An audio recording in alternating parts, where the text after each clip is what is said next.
Buku Sukses Memimpin, karya Ellen G. White. Ketulusan. Keberanian moral yang merugikan beberapa orang. Setiap orang yang memiliki keberanian moral untuk menyebut hal-hal ini dengan namanya yang benar dan yang tidak mau terseret ke dalam jaring yang dibentangkan untuk yang tidak berhati-hati, yang tidak mau dirampok tanpa mengadakan protes, tidak akan dianggap baik oleh mereka dengan siapa mereka tidak sepaham. Anggota-anggota majelis dari komite yang tidak mau membela pemerasan dan urusan ganda, tetapi berpendirian teguh demi kebenaran, tidak akan diundang untuk hadir dalam rapat di mana rencana-rencana ini dibahas. Letter 4, 1896, halaman 13, 15, 16. 1 Juli 1896 kepada orang-orang dalam jabatan tanggung jawab. Harga pemikiran tajam. Biarlah kita ingat bahwa perlakuan yang berbeda dan tajam tidak pernah membantu pekerjaan itu untuk memperkaya lembaga-lembaga Allah. Dengan pemeliharannya, Allah mengambil uang yang diperoleh dengan tipu muslihat. Oleh praktik ketidakpuasan, perpecahan yang tajam selalu tercipta. Kurang yakin terjadi. Ada kesan yang tetap bahwa seseorang berusaha mengambil yang terbaik dari orang lain dalam perdagangan. Ada orang-orang yang berusaha membuat persyaratan yang tidak adil dan benar sebab mereka merasa dapat melakukan hal ini dan mereka akan melakukannya. Biarlah prinsip-prinsip salah yang telah masuk selama bertahun-tahun sekarang dibebat habis sampai ke akar-akarnya. Biarlah saudara-saudara menyukai keberhasilan. Mereka yang merasa dengan praktik curang dan kebijakan duniawi dapat memperoleh keuntungan dalam pekerjaan itu tidak memuliakan Allah. Ia tidak akan menerima setitik atau noktah dari persembahan tersebut. Allah membenci semua pertunjukan seperti itu.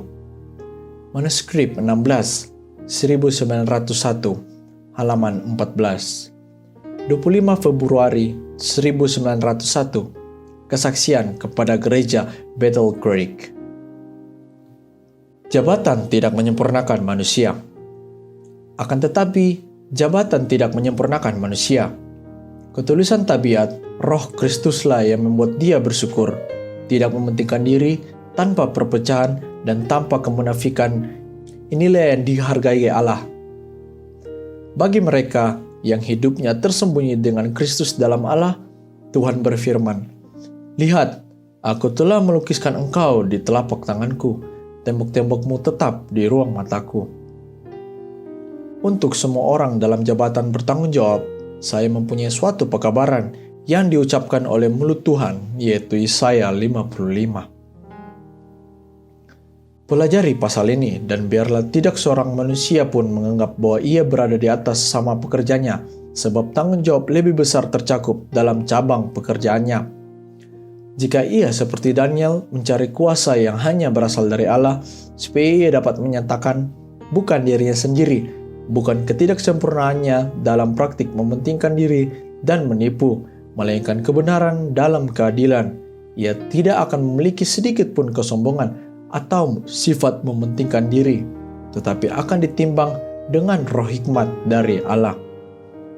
Testimonies to Ministers, halaman 356 dan 357. Ketulusan dipertahankan apapun resikonya.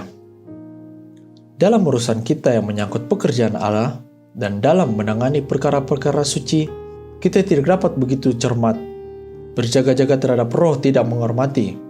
Misalnya, pekerjaan Allah tidak boleh digunakan untuk menipu, untuk melaksanakan suatu hal yang ingin kita lihat berhasil. Kehormatan, ketulusan, dan kepercayaan harus dilestarikan apapun kerugiannya pada diri. Setiap pemikiran, perkataan, dan perbuatan kita harus dikaitkan dengan kehendak Kristus. Gospel Workers, halaman 447. Tidak ada urusan di bawah tangan. Jangan melakukan sesuatu dengan cara di bawah tangan. Terbukalah seperti hari siang. Berlakulah benar kepada saudara-saudaramu. Hadapilah mereka sebagaimana engkau ingin Kristus menghadapimu. Jika engkau memiliki Roh Kristus, engkau tidak akan dianggap enteng dan membuat banyak luka yang diangan-angankan. Review and Herald, Jilid 72, nomor 20, 14 Mei 1895. Ketulusan moral harus teguh. Pekerjaan Allah memerlukan orang-orang yang kuasa moralnya tinggi untuk terlibat dalam penyebarannya. Orang-orang yang diperlukan adalah yang hatinya berani dengan semangat yang suci, orang-orang yang niatnya kuat, yang tidak mudah goyah, yang dapat melepaskan setiap kepentingan yang bersifat mementingkan diri dan menyerahkan semua demi salib dan mahkota. Pekerjaan kebenaran masa kini adalah penderitaan bagi manusia yang setia pada pengertian terhadap yang benar dan kewajiban, yang ketulusan moralnya teguh, dan yang tenaga sebanding dengan pemeliharaan Allah yang terbuka. Kemampuan-kemampuan seperti ini adalah lebih berharga daripada kekayaan yang tidak diceritakan yang ditanamkan dalam pekerjaan dan karya Allah. Tenaga, ketulusan moral, dan niat yang kuat untuk yang benar merupakan kemampuan-kemampuan yang tidak dapat didatangkan dengan sejumlah emas. Orang-orang yang memiliki kemampuan-kemampuan ini akan mempunyai pengaruh di mana-mana. Kehidupan mereka akan lebih berkuasa daripada kepandaian berpidato yang tinggi. Allah memerlukan orang-orang yang hatinya, pikirannya, dan moralnya tulus yang dapat Ia jadikan tempat menyimpan kebenarannya dan yang dengan benar akan menyatakan prinsip-prinsipnya yang suci dalam kehidupan mereka sehari-hari. Testimonies Jilid 3 halaman 23. Ketulusan yang tidak bengkok. Seorang manusia yang jujur menurut ukuran Kristus adalah orang yang akan menyatakan ketulusan yang tidak bengkok. Timbangan menipu dan raja palsu yang dengan itu banyak yang berusaha memajukan kepentingan mereka di dunia adalah kebencian pada pemandangan Allah. Namun, banyak yang mengaku memelihara hukum-hukum Allah sedang berhadapan dengan timbangan palsu dan neraca palsu. Apabila seorang manusia sungguh-sungguh berhubungan dengan Allah dan memelihara hukumnya dengan benar, maka kehidupannya akan menyatakan bukti karena segala tindakannya akan serasi dengan pengajaran-pengajaran Kristus. Ia tidak akan menjual kehormatannya demi keuntungan. Prinsip-prinsipnya dibangun di atas landasan yang pasti, dan tindak tanduknya dalam perkara-perkara duniawi adalah suatu catatan tentang prinsip-prinsipnya. Ketulusan yang teguh bersinar-sinar seperti emas di tengah-tengah barang rongsokan dan sampah dunia. Penipuan, kepalsuan, dan ketidaksetiaan mungkin tidak kentara dan tersembunyi dari mata manusia, tetapi tidak dari mata Allah. Malaikat-malaikat Allah yang memperhatikan perkembangan tabiat dan menimbang kelayakan moral mencatat dalam buku-buku surga transaksi-transaksi kecil ini yang mengungkapkan tabiat.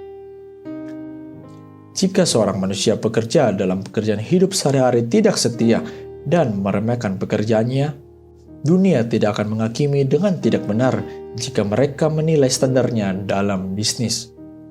Testimonies Jilid 4 halaman 310 dan 311.